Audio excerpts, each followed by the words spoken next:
먼저 이른 시간임에도 불구하고 여수시청 굿모닝 아카데미 제14강 강의를 수락해 주신 강사님께 감사드립니다. 강사님께서는 1961년도에 순천에서 출생하여 전남대학교 대학원 사학과 박사과정을 졸업하시고 문학박사학위를 취득하셨습니다. 현재는 전남대학교 이순신 해양연구소 연구실장으로 재직하고 계시면서 이순신과 해양문화에 대한 종합적 연구를 통하여 해양문화 보급과 발전에 기여하고자 끊임없이 노력하고 계십니다. 주요 경력으로는 여수시 향토민속자료 감정평가위원회 심의의 위원을 역임하셨으며 여수시 문화유산위원회 부위원장, 중궁절강대학 한국연구소 개건연구원으로 활동하고 계십니다. 귀한 시간을 할애하여 이 자리에 오신 강사님을 뜨거운 박수로 환영해 주시기 바랍니다.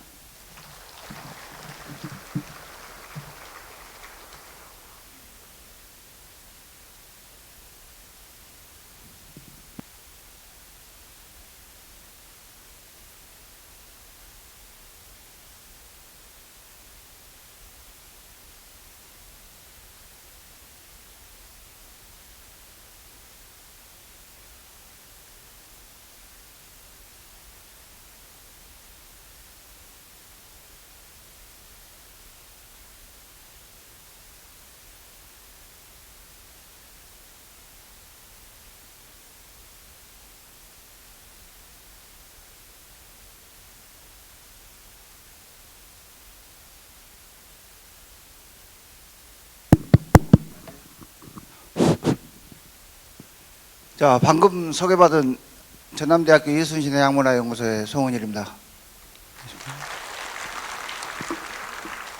저는 원래 전공이 고대사인데요.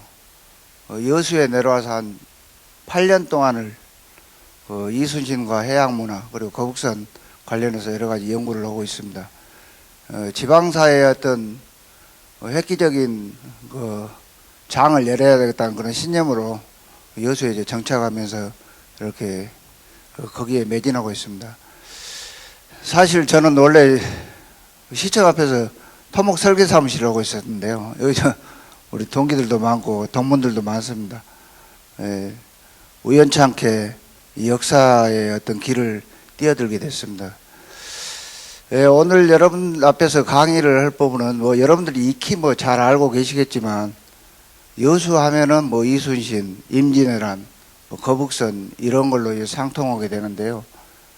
그리고 너무 잘 알고 있지만 그래도 정리하는 차원에서 이렇게 한번 주제를 한번 잡아봤습니다. 그리고 이 내용은 제가 2010년도에 여수시의 어떤 지원을 받아서 책자로 펼쳐냈던 그런 내용을 그대로 고스란히 담았습니다.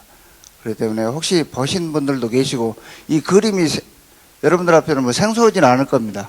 나오는 그림, 일러스트 그림이 생소하지는 않고 이 책자 내용 24장면을 보는 이순신과 거북선 그리고 여수라는 책자의 내용을 그대로 고스란히 담았고 앞으로 이런 책자가 널리 보급이 돼 가지고 과연 여수가 어떤 정체성을 가지고 있는가 이런 부분에 대해서 좀 학원이 시민들도 알아야 되겠다는 이런 생각에서 처음으로 이렇게 강의 주제를 한번 잡아봤습니다. 자, 우선 시작하겠습니다. 그러면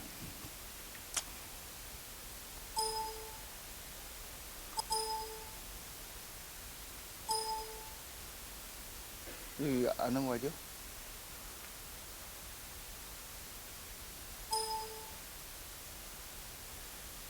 오늘 아침부터 좀 터득거리네요. 컴퓨터가 제가 잘못 눌러가지고 파일이 싹 날아가 버렸어요. 와가지고 미리 한 20분 전에 왔기 때문에 제가 이렇게 그런 위기를 좀 극복할 수 있었는데 이것도 바로 이순신의 리더십에 포함되는 위기관리 능력입니다. 여러분들.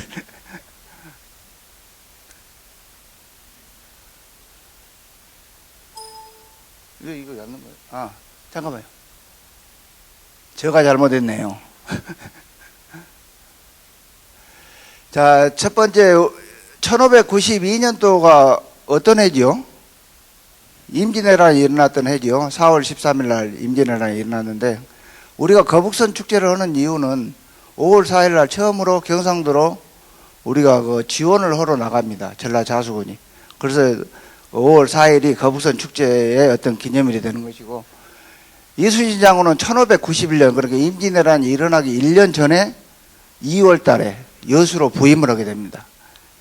그 옛날에 속담으로도 그런 말도 있죠. 원님 덕분에 나팔 분다는 그런 속담도 있는데, 아마 이날은 굉장히 경사진 그런 날이었을 겁니다. 물론 이순신의 마음은 굉장히 무거웠겠죠. 왜냐하면 전쟁이 이미 발발한다는 것을 예상하고 왔기 때문에요. 여기가 자수영 성이라고 생각하시면 될 겁니다. 이 자수영 성 밑에 지금 메이커 골목 있죠? 그 골목으로 이렇게 쭉 들어오는 길이 있습니다. 예전에는요. 이순신 여수에 부임하기 전에는요, 여러 가지 일을 했습니다. 특히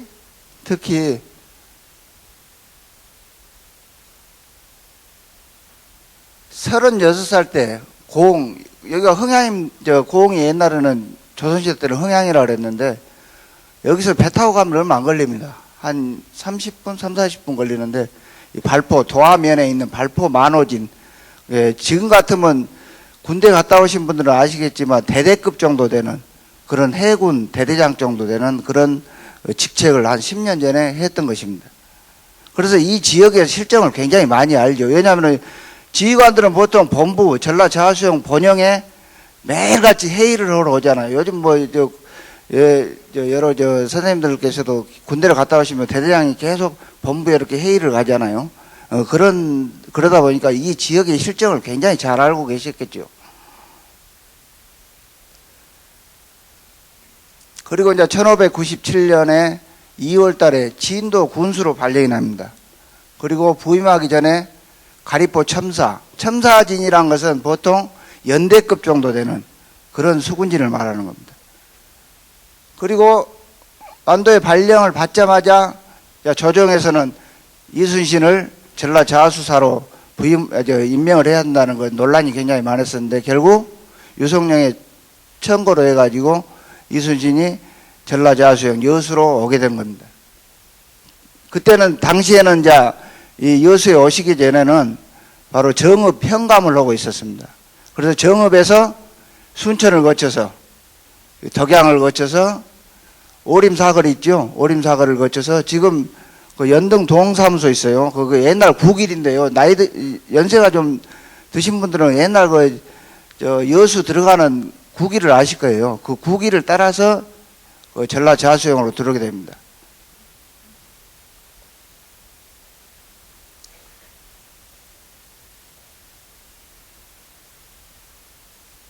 제가 이것이 지금 전라자수영 성도 호자수영지라는 책에서 이렇게 따온 건데요. 지금 해군사관학교, 지금 우리가 여수에서 알고 있는 호자수영지는 허섬이 찬술한 책이 호자수영지라고 이렇게 알고 있는데, 해군사관학교에서 최근에 한 2천만 원에 걸쳐서 2천만 원을 들여가지고 호자수영지, 그것보다 허섬이 지었던 편찬했던 호자수영지보다도 조금 앞선 그런 책자를 지금 사들여가지고 아마 그 학술대회를 진행하고 있는 줄 알고 있습니다. 그래서 저한테도 연락이 와서 지금 그런 책을 지금 보고 있는데요. 아주 여러 가지 내용들이 많이 복합적으로 많이 나타나고 있더라고요. 자, 이 호자수영에서 나타난 이 지도인데, 이 빨간 선 있죠? 이 빨간 선이 바로 옛날 길입니다. 대동여지도에 보면은 우리 국도선 있죠. 국도. 옛날 길. 지금 반드시 이렇게 펴진 고속국도가 아니라 옛날 국도는 전부 다 대동여지도에 나온 그런 국도입니다. 이렇게 크로스 시켜보면요, 정확히 맞습니다. 그것이 현대 지도고, 그 길이 바로 이렇게 이순신이 들어왔던, 부임했던 그런 길로 알고 있습니다. 아까도 말씀드렸지만 이순신은 정읍을 거쳐서 성생원이라고 지금 율촌 어디 비행장이죠? 여수 비행장을 거쳐서 덕양, 석포창은 여러분 잘 아시죠? 석창요. 그리고 미평을 거쳐서 터미널, 앞에서 오림사거리를 거쳐서 연등 1길, 충무동 5호를 거쳐서 전라자수영으로 이렇게 들어오게 됩니다. 그러니까 지금 좀 더 보시면 알겠지만 이 옛날 국일입니다. 이것이 제가 그 중고등학교만 다닐 때도 이 길로 버스가 다녔었어요. 이 길로. 아마 저 개인적인 생각입니다만은 이 이순신 부임길을 잘 다듬어 가지고 문화자원으로 사용했으면 참 좋을 것 같은 그런 생각을 많이 가졌습니다. 거기에는 여러 가지 역사적인 흔적이 굉장히 많습니다. 그 길에가 여러분들 무심코 지나가지만 거기에는 뭐 여러 가지 비석도 많고 또 이순신과 관련된 여러 가지 흔적들이 많습니다. 여러분들이 여수만이 독특하게 가지고 있는 벅수 같은 걸 할지 뭐 이런 것이 질비역에 문화재 자원이 굉장히 많이 있는 곳이 바로 이 길이라고 할 수 있겠습니다.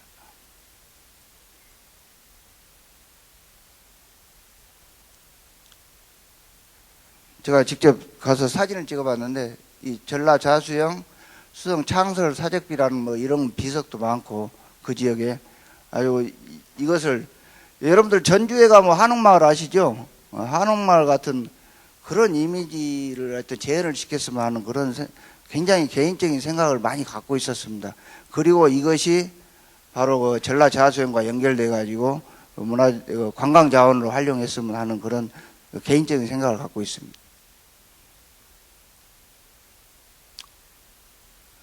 이순신은 오자마자 수군 검열을 하게 됩니다.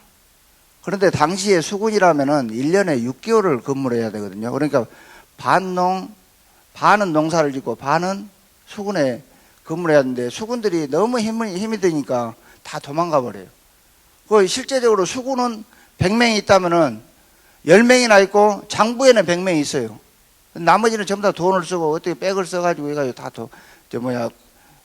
군대에 이렇게 주둔해 있지를 않습니다. 그런 상황이다 보니까 이순신이 오자마자 수군 보강 작업에 굉장히 박차를 가게 됩니다.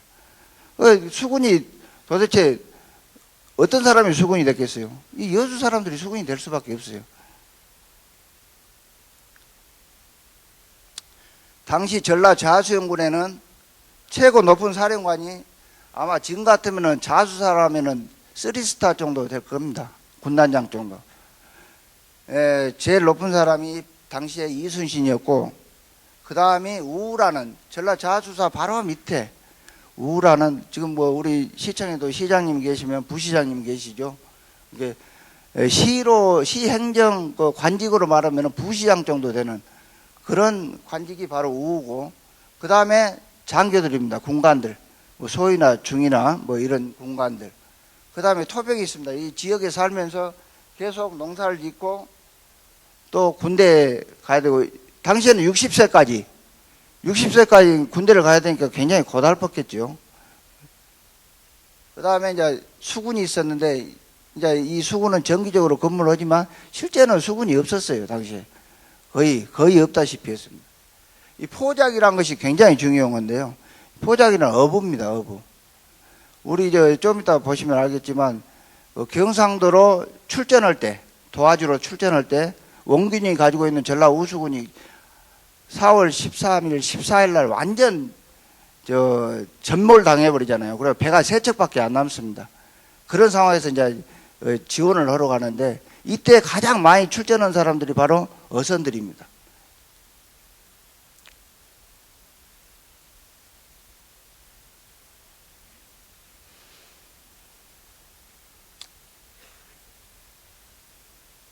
전함과 무기를 정비를 하고요.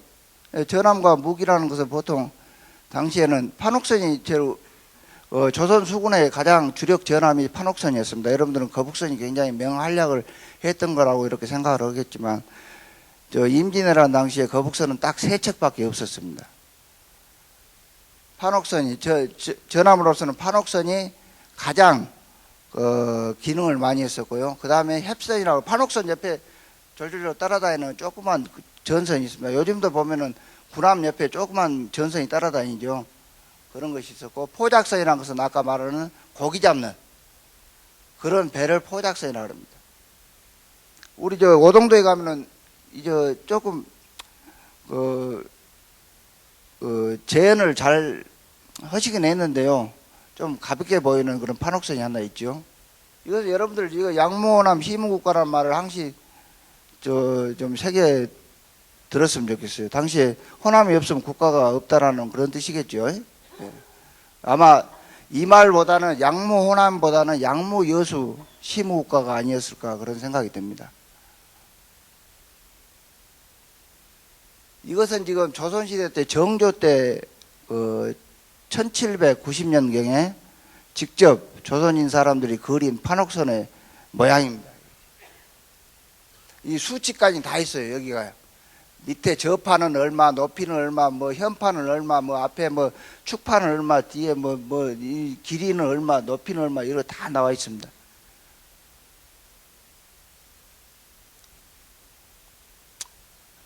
자, 아까도 말씀드렸지만 무기를 정비할 때는 구봉산 아래에서 캐낸 철, 그러니까 지금 진성요고 있죠. 그 아래가 철 생산지였습니다. 대부분.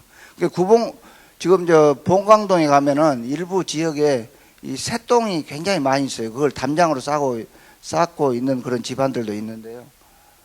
그리고 돌산이나 금오도, 돌산 송도, 방답진 앞에요. 군내리 앞에 송도라는 마을이 있는데, 송도라는 섬이 있는데, 거기 오고 금오도에서 소나무 같은 걸 캐가지고 와서 배를 만들고, 여기 여러분들 장생포 있죠? 장성령, 장성마을. 여기가 또 소나무 재배단지였습니다. 국가에서 관리하는 국영 소나무 재배단지죠. 이거 여수 지역이 굉장히 많습니다. 반드시 선소가 있는 곳은 소나무 재배단지가 반드시 있었어요. 만약에 무기를 정비를 이렇게 검열을 하다가 소홀히 한 사람들이 있으면 굉장히 엄했어요. 이순신 장군은 이렇게 유화할 때는 유화했었는데 엄하게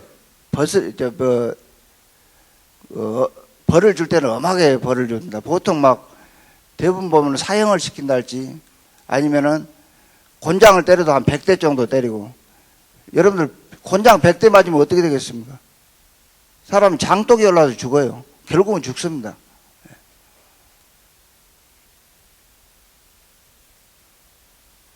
이것이 영화 명랑 판옥선인데요. 명랑이 나오기 전에 제가 여기에 자문위원으로 참여를 해가지고 이렇게 판옥선을 제작을 했습니다. 명랑이 나옵니다.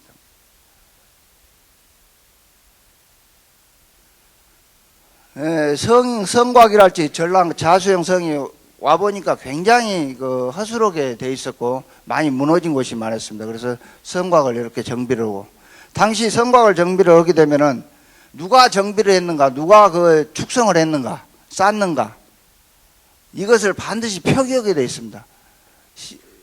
요즘도 건설 하시면은 실명제 하지요. 조선시대 때는 이 실명제가 만약에 성곽이 몇 년 이내에 무너지면은 그 사람은 잡아다가 곤장을 때리든지 아니면 감옥형을 보내든지 그랬습니다. 굉장히 엄했죠. 그러니까 성곽을 함부로 쌓을 수가 없지요. 정확히 쌓아야 되겠죠. 요즘도 부실공사 하면 와서 곤장 때리고 오면 그런 법률은 없죠. 예.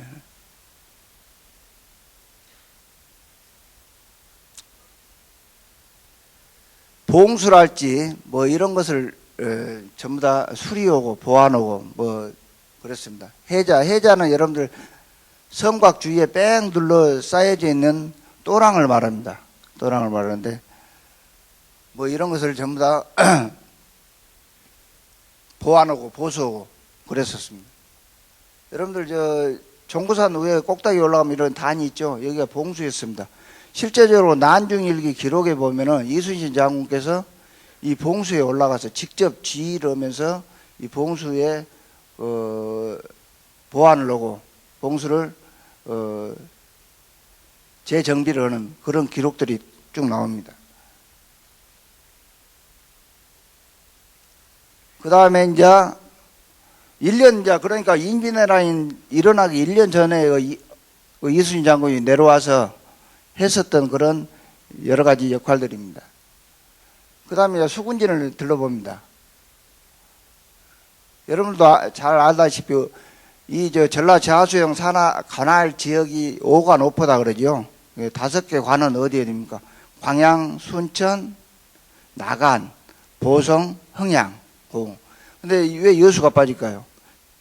조선시대 때는 여수는 순천부 여수면이었습니다. 그러니까 행정구역상 여기가 전부 다 순천이었습니다. 그래서 여기 여수 선소가 원래는 순천부 선소였습니다. 이 지역이 순천이었어요. 그렇기 때문에 이 지역 사람들은 굉장히 고통이 많았어요. 왜냐하면 전라 자수형에도 세금을 내야지, 순천부에도 세금을 내야지, 또 한 군데 세금 낸 데가 있었어요. 화양면이 전부 다 목장지대였습니다. 곡화목장이라 그래가지고 목장에도 세금을 내야지. 여기 여수 사람들 살 수가 없었어요. 당시에 너무 힘이 들어가지고. 자, 오포라면은 여기 아다시피 사도첨사진 고 영남면에 있습니다.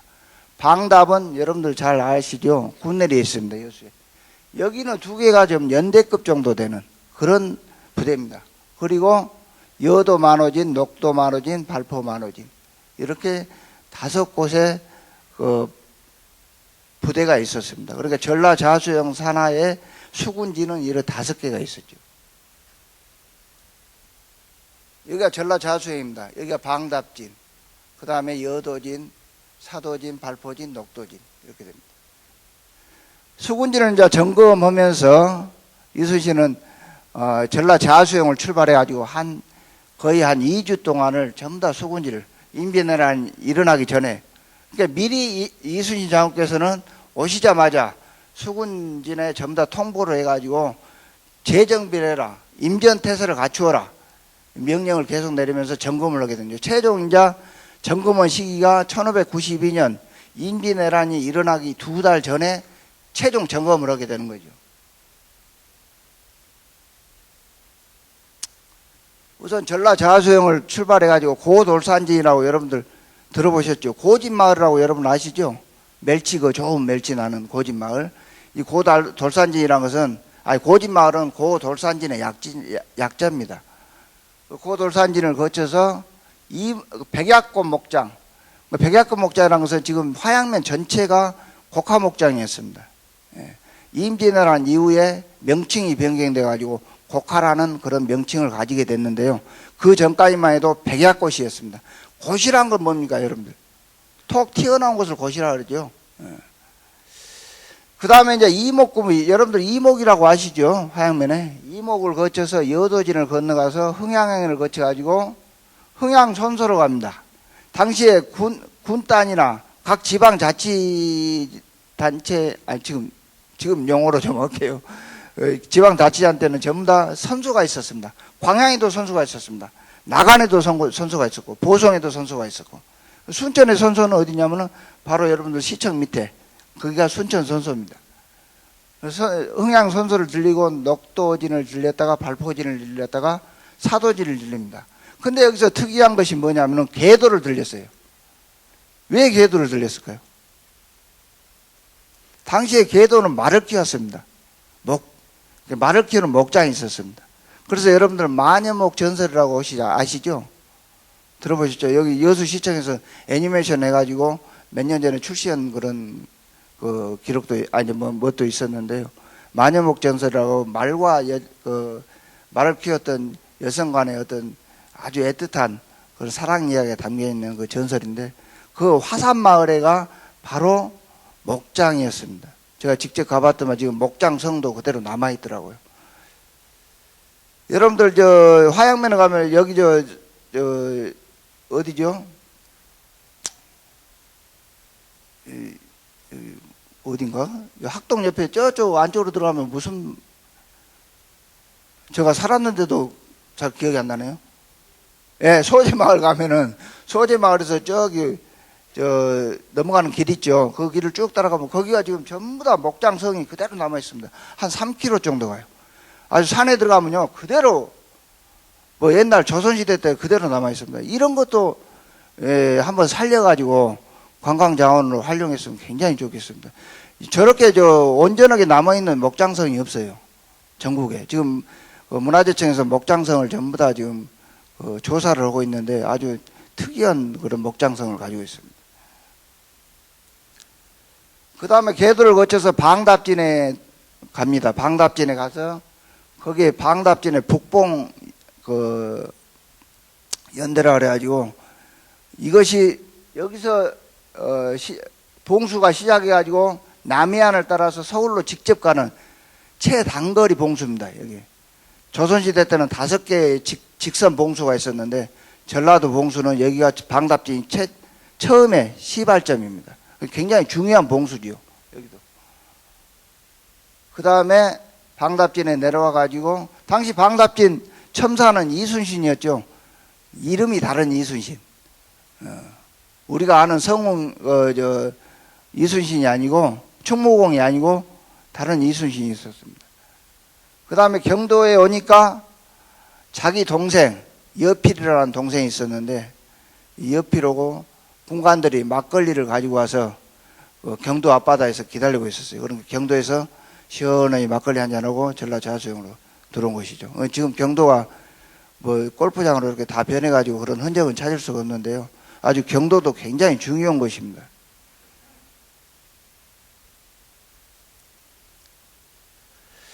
이순신 장군께서는 좀 엄하게 자기 휘하 장졸들을 다스리긴 했지만 굉장히 또 여유가 있고 부하들한테 잘해줬습니다. 가끔은 이렇게 휴식을 취하면서 물고기를 잡아가지고 회를 쳐가지고 막걸리도 한 잔씩 드시고 그런 여유를 즐기기도 했습니다. 한번 봐보십시오. 수장이라 그랬는데 전라자수영 지금 아마 그 노타리 지금 이순신 광장에 있는 노타리 정도가 아마 수장이 있었을 거예요. 거기 이제 배도 고치고 전함도 이렇게 개로 시켜놓고 뭐 이제 태풍이 불면 그쪽 안쪽으로 넣어놓는 그런 역할을 했던 곳인데 여기에서 이것을 뭐 제가 지어낸 것이 아니라 난중일기 기록에 싹 나옵니다.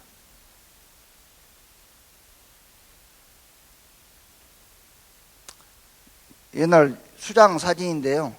여기 있죠, 이렇게. 이것이 지금 수장입니다. 근데 여기가 지금 전부 다 매립이 됐었죠. 일제강점기 때 이 앞에를 전부 다 매립을 해버렸어요. 그놈들이 왜 매립을 했는지는 잘 모르겠어요.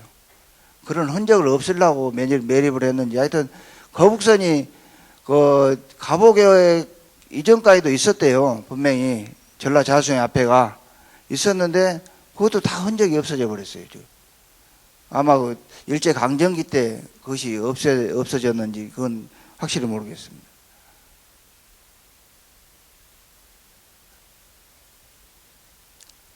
여기가 노탈이죠. 아마 전라자수영성이 이렇게 되었으니까 여기가 이 지역이 아마 수장 지역이었던 것 같아요.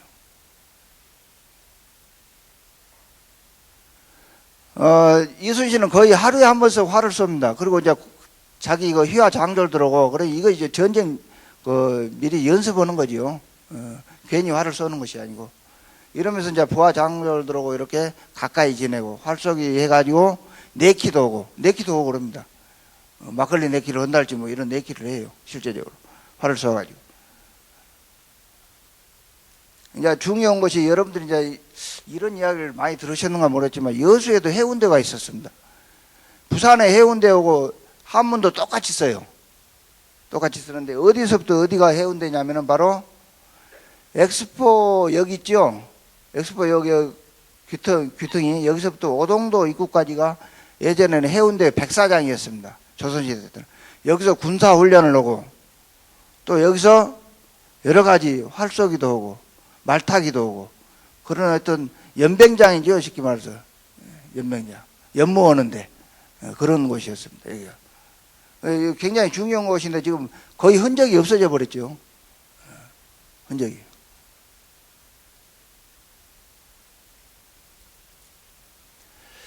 쇠사슬을 이제 임진왜란이 일어나기 전에 왜 전선이 침입하는 것을 막기 위해서 바다에다가 쇠사슬을 걸게 됩니다. 여러분들 이제 해남에 뭐 쇠사슬 걸었다 그래서 거기에 지금 현재 지금 그걸 복원을 해놨어요. 가보면요.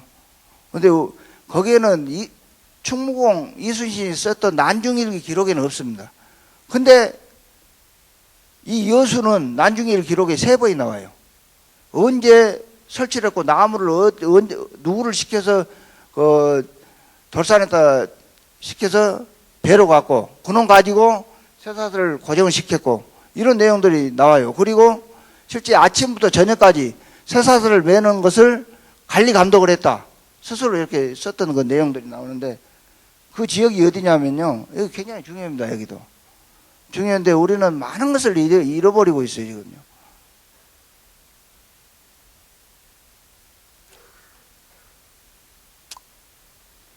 여러분들 이거 뭐죠? 케이블카지요. 여기가 지금 거북선 대교죠.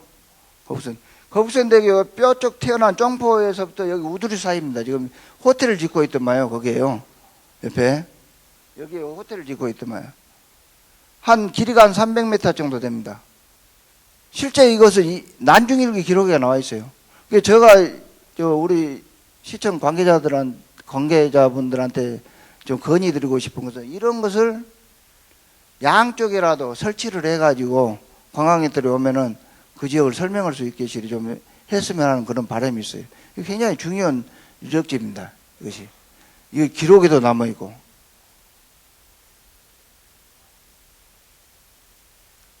그 다음에 이제 거북선을 만들었죠. 거북선을. 그런데 임진왜란 당시 거북선하고 정조 때, 조선 후기 때 임진왜란을 기준해서 조선 전기, 조선 후기로 이렇게 구분합니다. 역사학에서는.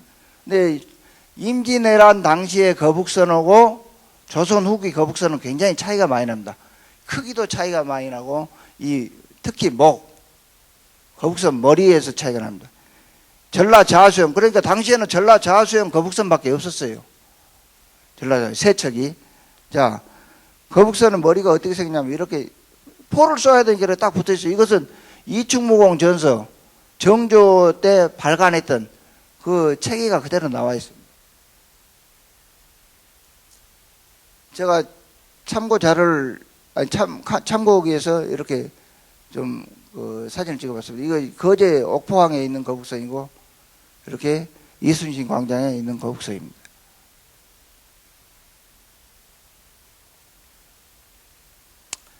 거북선은 아까도 말씀드렸지만 임진왜란 당시에는 세 척밖에 없었어요. 어디서 건조를 했냐? 바로 전라자수형 본영, 전라자수형 지금 진난관 앞에요. 거기가 전부 다 선소입니다. 이건 지방 지도에, 조선시대 때 지방 지도에가 선소라고 딱 찍혀가지고 나와 있어요. 그 다음에 방답진, 군내리 앞에 거기 지금 방답진 서문 쪽에서부터 남문 쪽 사이가 전부 다 선소입니다. 거기도 가면은 굴광이 있어요. 그 다음에 여기 지금 여수 신기동, 여수 선소가 바로 선소에서 한 척을 지었던 것으로 이야기를 하는데 이 거북선을 어디서 건조했냐의 그 장소 문제를 가지고 의견이 분분한 경우가 많습니다만은 분명한 것은 당시에 순천 거북선, 방답 거북선, 본영 거북선이라고 분명히 충무공 일기예가 나와 있어요. 그것이. 요즘도 각 그 지역의 지명을 따서 함대의 이름을 붙이죠. 뭐 천안함이랄지, 뭐 군산함이랄지, 뭐 울산함이랄지 이렇게 붙이죠. 당시에도 거북선을 건조했던 장소에 따라서 이렇게 명칭을 붙이는 그런 습성이 있었던 것 같아요. 본영 거북선은 여기 이 지역이 선소 지역이기 때문에 여기서 아마 건조를 했을 것 같고,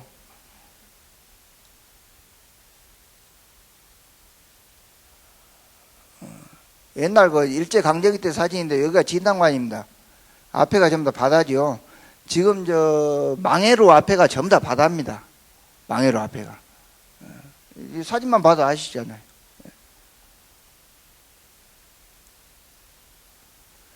방답진 선소. 여러분들 방답진 가보셨죠? 군내리에. 가보면 여기가 이 지역이 아마 선소 지역일 겁니다.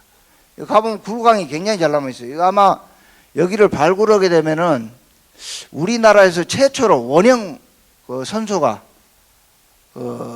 재현이 될 가능성이 굉장히 높습니다. 여기 지금 순천부 선소의 굴광은 굉장히 제가 봐도 배가 과연 들어갈까 이런 좀 의문이 가는데 여기는 지금도 배를 한 열 몇 척석 정박을 시켜놔요.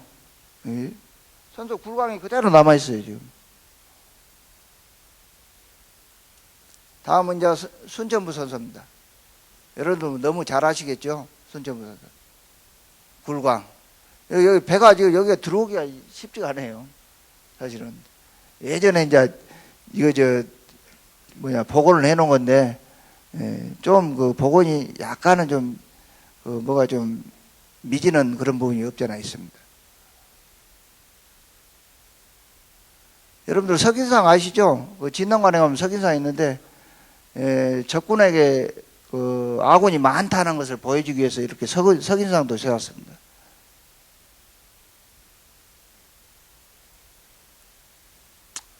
그 다음에 이제 전쟁이 일어나기 전에 동원훈련을 하죠, 보통. 지금 동원훈련을 했었던 홀기. 여러분들 제사 지내면 홀기 있죠. 뭐 첫 번째 뭘 해라, 두 번째 뭘 해라, 뭐 이런 홀기 있잖아요. 홀기가 지금 남아있습니다. 전라자수요. 홀기가. 뭐, 각 부대가 편제가 돼가지고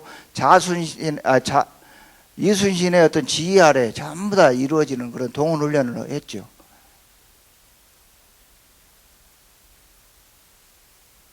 그 다음에 이제 4월 13일 날,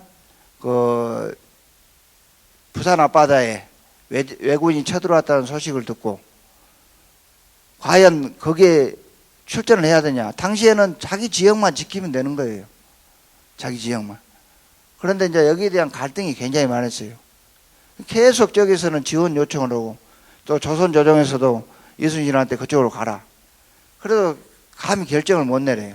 그러다가 이제 5월 3일 날 저녁에 정훈 장군이랄지, 부산포 해전에서 전사했던 정훈 장군이랄지, 송일입 장군, 여러분들 고흥에서 오신 분들 아시죠? 저도 태어나기는 순천에서 태어났지만 원래 고향이 고흥입니다.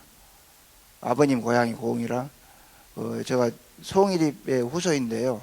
송일입 장군의 후손인데, 송일입 장군이랄지 이런 분들의 어떤 영향을 받아가지고 5월 4일 날 새벽에 출전을 하게 됩니다. 근데 당시에 전라 우수사였던 이혁기한테 통보를 했는데도 오지를 않아요.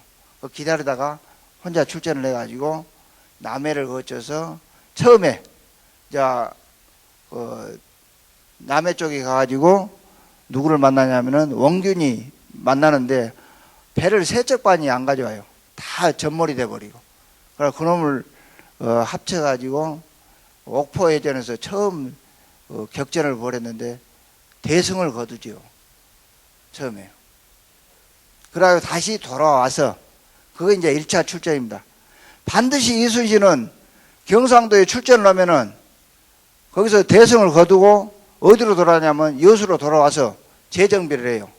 물론 진은 한산도에가 있었습니다. 그 진이라는 것은 뭐냐면은 우리가 여러분들 군대 갔다 오신 분들은 아시겠지만 부대는 있는데 작전을 나가면 어디로 나가면 텐트를 쳐놓고 작전을 하지요. 그거나 똑같은 거예요. 부대는 여기에요. 보통 일부 사람들은 한산도가 부대가 거기가 진지가 있었다고 이렇게 이야기하지만 그것은 싸우기 위한 임시 진이었고 실제 본영은 여기 항시 있었습니다. 그게 이순신이 올린 장계에 보면은 선조한테 다시 본영으로 돌아가서 재정비를 하겠습니다. 그리고 반드시 장계를 띄웁니다. 그런 내용을.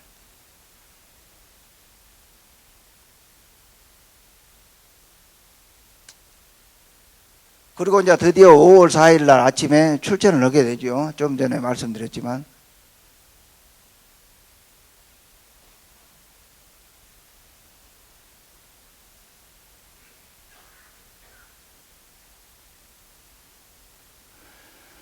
여수에서 4차례 출전합니다. 이제 초기 예전에 당시에 한 2주 만에, 한 달도 안 돼서요. 일본 육군이 어디까지 점령을 했냐면 평양까지 점령을 해버려요. 그러니까 선조가 도망가 버리죠. 의주로 도망가 버렸는데 이것은 걸어서도 그 정도 시간이 걸린대요, 당시에. 그러니까 아주 그냥 방어를 한 것은 없어요. 그래서 잘못하면 이제 조선이 패망의 위기에 닥쳤었는데 여수에서 전라 자수군이 출전을 해가지고 계속 승리를 하니까 일본군이 위축이 돼버린 거예요. 그리고 군량미 같은 것을 일본에서 가져와야 되는데 차단을 해버리죠. 그러니까 위기의식이 느껴진 거죠. 평양에 주둔해 있었던 뭐 소소행장이랄지 뭐 여러 장수들이. 그러다 보니까 광화를 해야 되겠다, 협상을 해야 되겠다, 이런 내용을 선조한테 전달을 하게 됩니다. 당시에 전라 자수군의 이대함이라는 것이 바로 이런 데 있습니다. 거의 국가가 멸망한 상태에서 위기에서 구하게 된 거지요. 그러니까 4번을 출전을 해가지고 한 10번의 해전을 거쳤는데 다 승리를 합니다.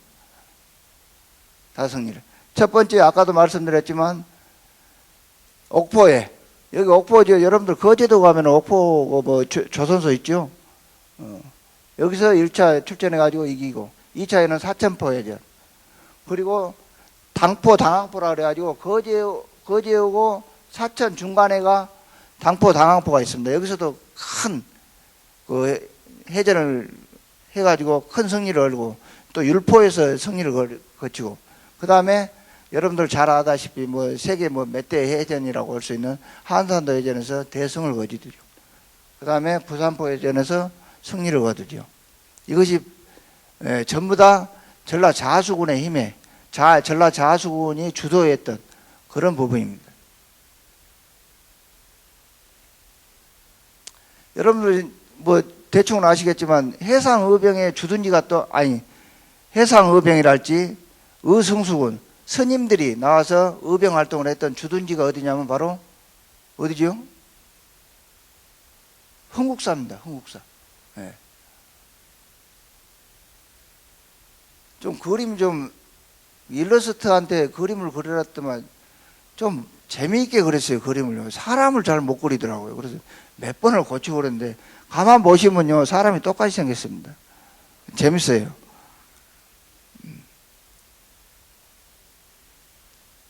여기가 지금 의승수군, 그러니까 스님들이 의병 활동을 했던 옥형 스님이랄지 뭐 이런 스님들 있죠. 유명한 여러분들 석천사를 지어가지고 거기서 이순신을 기리기 위해서 충민사에 왔다 갔다 하면서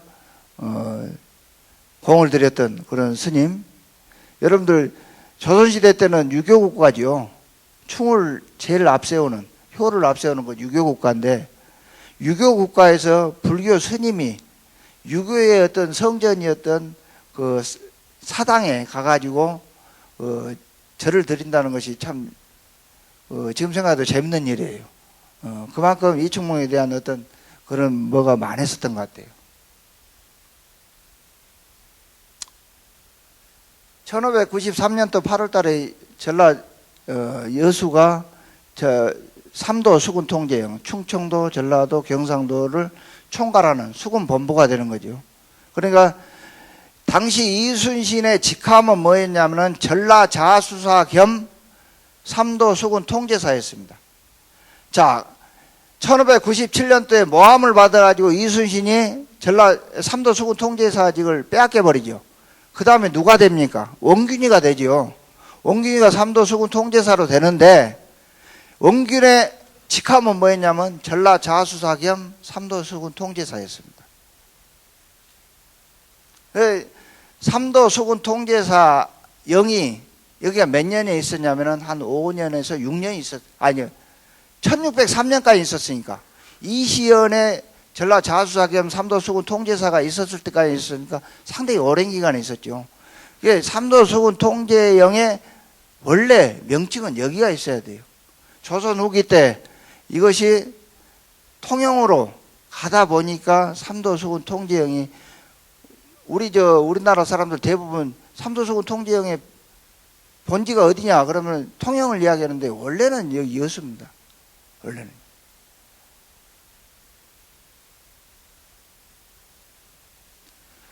이순신 장군은 이제 1592년 그렇게 해전을 겪고 나서 1594년 때부터 간헐적으로 이렇게 해전은 일어나긴 일어나는데, 광화협상에 들어가다 보니까 명나라군이 참전하면서 명나라군들 자기들이 조선에 와서 싸울 생각이 있겠어요? 희생해가면서. 그러니까 일본군은 어떻게 먼저 협상을 해가지고 광화협약을 맺으려고 그러는 그런 동안에 몇 년 동안 1597년 정유재라는 일어나기 전까지 몇 년을 그렇게 거치죠. 그렇지만 이제 그 와중에도 뭐 당항포 제2차 해전이 일어난다 할지만 여러 해전이 일어납니다. 일어나긴 일어나는데 그동안에 이제 이순신 장군은 뭘 하냐면은 바로 전함을 새로 건조를 해요. 한 300척 이상을 건조를 합니다.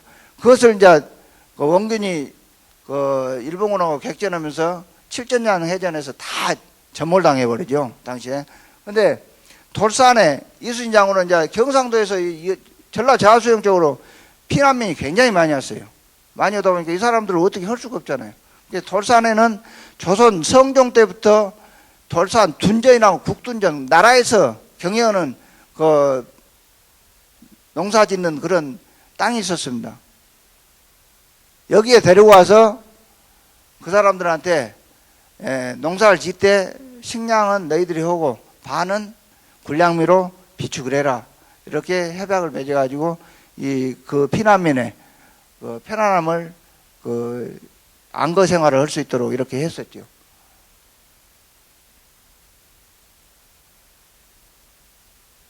지금 보면은 여러분들 무술목이 바로 여기에요. 대미산 아시죠? 다람산성. 바로 밑에가 무술목인데 무술목에서 이렇게 오다 보면 오란마을이 있고 방죽부 해성자 가는데 여기가 전부 다 둔전입니다. 둔전이 군인들의 식량을 보고보기 위한 방답진도 왜 여기에 설치가 됐냐면은 이 둔전을 방어하기 위한 목적도 있었어요. 왜구들이 자꾸 쳐들어와 가지고 이 둔전에 있는 식량을 다 뺏어가 버려요.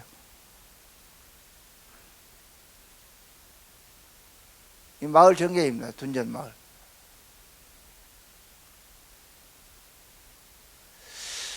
이제 1597년도에 다시 제 2차 임진왜란이라고 할 수 있는 정유재란이 일어나죠. 정유재란이 일어나서 대부분 어디서 싸웠냐면은 물론 이제 명랑대첩이 있었지만 명랑대첩의 그 승리를 가져온 것도 여기 전라 자수영군이 재결합해가지고 순천에서 50명 정도가 재결합이 되죠.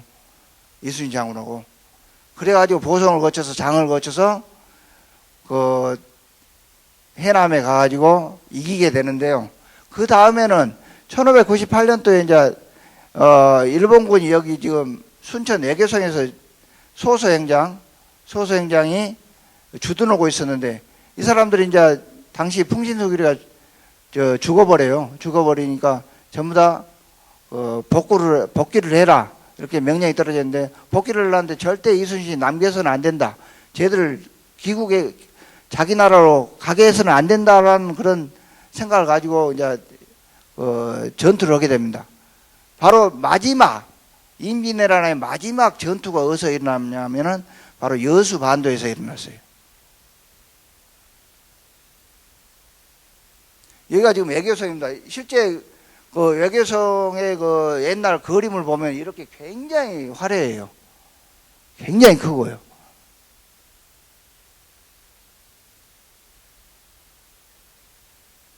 자, 여기서 한 2달 동안 싸웁니다.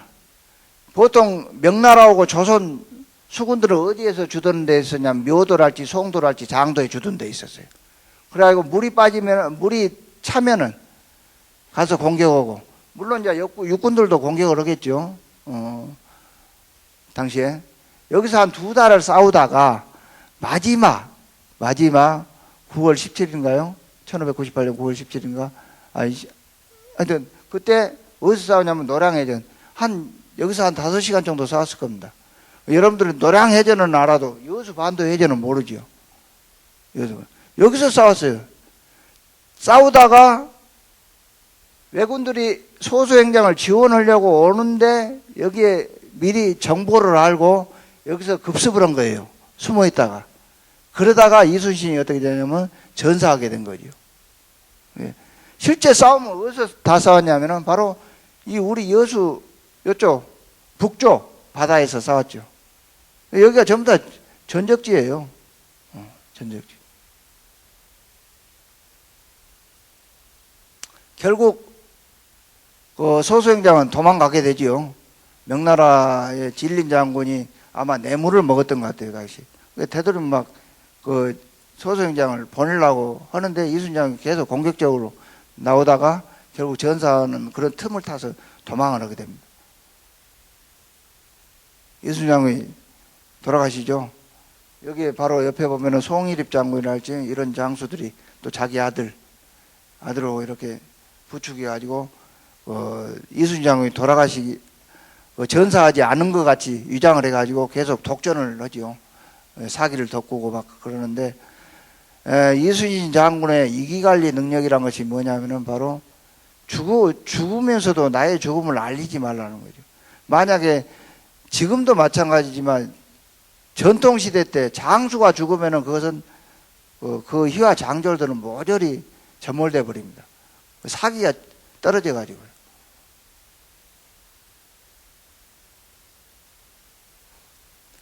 이순신 장군께서 이제 특히 이제 효에 굉장히 어머니께 효를 잘했다는 걸로 알려져 있죠.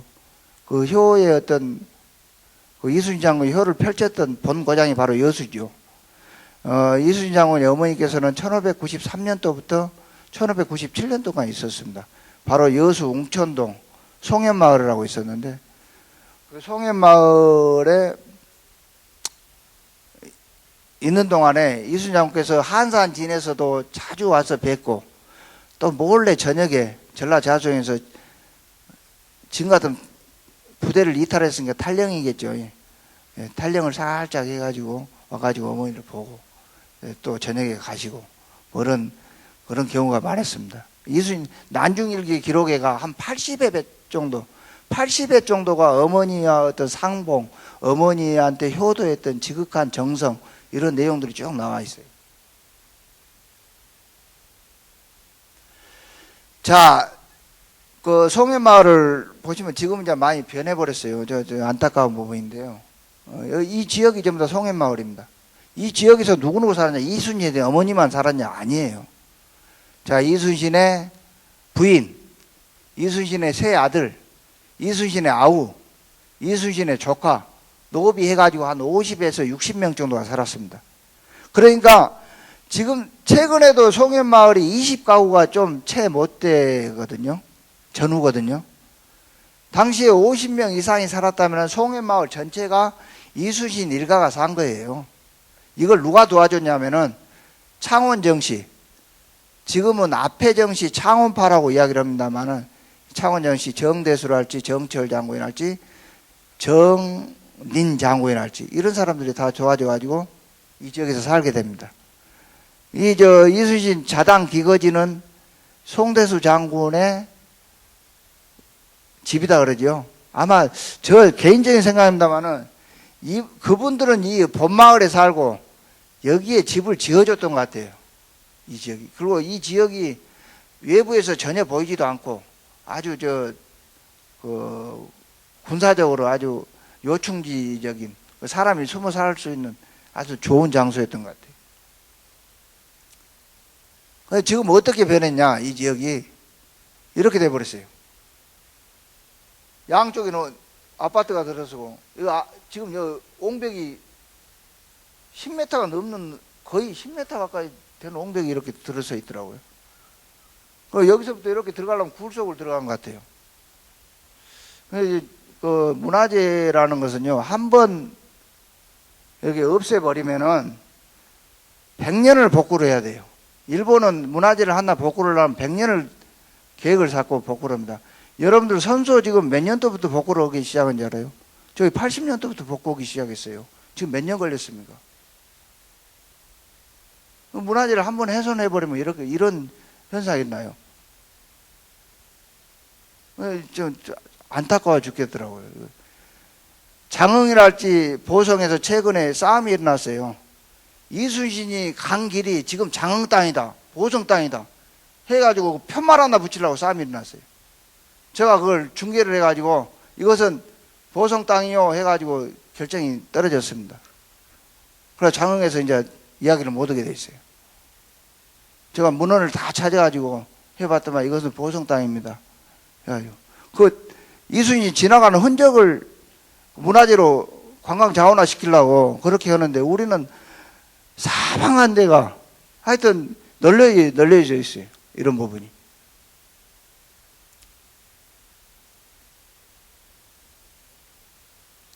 이것도 참 중요합니다. 이순신 장군께서 송현마을로 올 때는 본영에서 배를 타고 이렇게 오거든요. 이 선착장이 굉장히 중요한 선착장인데 지금 매립이 되어 없어져 버렸잖아요. 이 선착장 매립지입니다.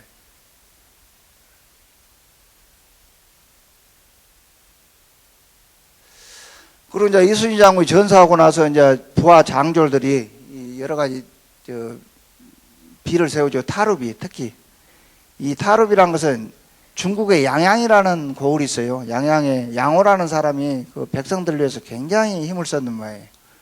그래서 양양만 생각하면은 눈물이 나온다 해가지고 타르비를 세웠는데, 하여튼 그것을 근거로 해가지고 이렇게 타르비를 세웠던 것 같아요. 타르란 말은 눈물이 떨어진다는 거죠. 눈물을 흘린다는 뜻이. 지금 고소대가 있습니다. 이것이. 여기 보시면 알겠죠? 이거 고소대입니다. 타르비하고 이건 자수형 대첩비, 우리나라에서 제일 큰 대첩비죠. 지금 남아있는. 우리나라에서 처음으로 선조가 실제 현판을 글을 써가지고 준 사획서원, 우리나라의 충무공원 관련해서 처음으로 생겼던 사획서원. 여러분들 현충사 가면은 국장급 정도 되는 그런 직원이 나와서 직원이 굉장히 많아요, 거기는요. 근데 거기보다도 몇십 년이 앞선 그런 이순신 사당인데 우리는 참 초라해요, 가보면은. 지금.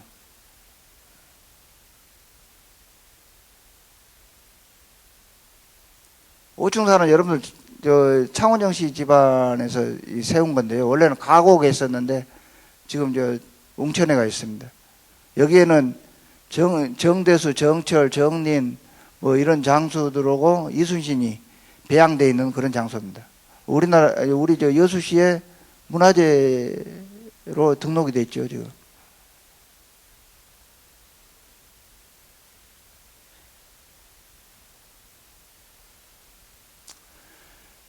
이런 이순신과 관련된 여러 하여튼 충절을 할지 이런 것을 기리기 위해서 진남제를 축제를 열었는데, 진남제 축제 연지는 상당히 오래됐어요. 60년 대부터 열었으니까요. 그때 당시만 해도 전국에서 4대 축제였습니다. 지금은 이제 거북선 축제가 몇 대 축제였는지 모르겠습니다만, 하여튼 이순신을 기리기 위해서 이런 축제를 하고 있다는 거. 자, 제가 이제 오늘 여러분들한테 이것을 좀 상기시키는 의미에서 이렇게 좀 두서없이 이야기를 했습니다. 제가 여러분들한테 한 가지 이야기하고 싶은 것은요, 우리 여수에는 사실 뭐 공단도 있고 또 70년 동안 해도 고기를 잡아서 풍족한 생활을 했었습니다.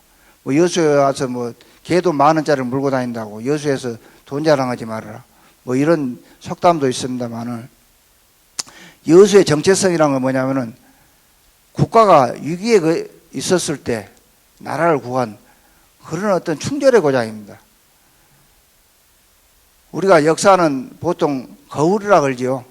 그래서 동국통감이랄지 뭐 자치통감이랄지 이런 역사책에 감자가 들어간 이유가 그겁니다. 우리는 역사를 되돌아보면서 우리의 정체성이 과연 무엇인가.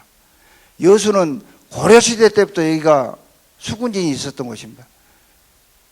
국가를 위한 최전방 지역이었고, 국가 방어 지역에 해상 방어를 위한 최전방 지역이고, 우리는 수군들의 국가를 위한 충절들의 후손들이에요. 충절을 했었던 후손들이고 또 수군들의 후예들입니다. 우리의 정체성이란 그런 것이에요. 우리 과거의 역사를 통해서 잠시 뭐 이순신과 여수가 어떤 관계가 있는가, 그런 흔적들이 어떤 것인가, 이런 것을 알아보는 것도 좋지만, 과연 우리 여수의 정체성은 어디에 있었던 것인가, 우리가 어떤 정체성을 가지고 우리가 자존감을 찾아 나가야 되는가, 그리고 앞으로 문화재는 어떤 식으로 활용을 해야 되는가. 문화산업이란 말도 있죠. 문화산업. 앞으로는 문화산업이 산업 중에서도 가장 으뜸가는 산업입니다. 이 공장 돌려가지고 앞으로 어느 세대는 좀 지난 세대예요. 우리는 여러 가지 문화 자원이 많습니다. 이것을 되도록이면 활용을 해가지고 관광객을 많이 끌어들이는 그런 방안을 강구해지지 않을까. 그리고 우리 여수 시민들은 이런 어떤 과거에 대한 우리의 어떤 선조들의 그런 모습, 거기에서 우리의 정체성을 찾고 또 우리의 자존감을 찾아 나가야 되지 않을까. 이런 생각에서 오늘 이렇게 짧으나마 좀 강의를 했던 것 같습니다. 그동안에 열심히 청취해 주셔서 감사합니다. 좀 빨리 끝내야 되는데요. 한 10분 정도 빨리 끝내야 되는데 죄송합니다. 이거 원래 2시간짜리인데 1시간에 이렇게 축약을 하다 보니까 늦게 끝났습니다. 항시 건강하시고 봄이 왔습니다. 봄이 오는데 봄이 온 것으로 다 즐거워하지 마시고 봄을 시샘하는 그런 또 추위가 있어요. 인생도 봄이 왔다고 즐거워하지 마시고 항시 위기관리 능력을 할 수 있는 그런 여러 선생님들이 됐으면 좋겠습니다. 감사합니다. 예, 지금까지 뜻깊은 강의를 해주신 강사님께 다시 한번 감사의 박수 부탁드립니다. 이상으로 굿모닝 아카데미 제14강을 모두 마치겠습니다. 직원 여러분 수고하셨습니다.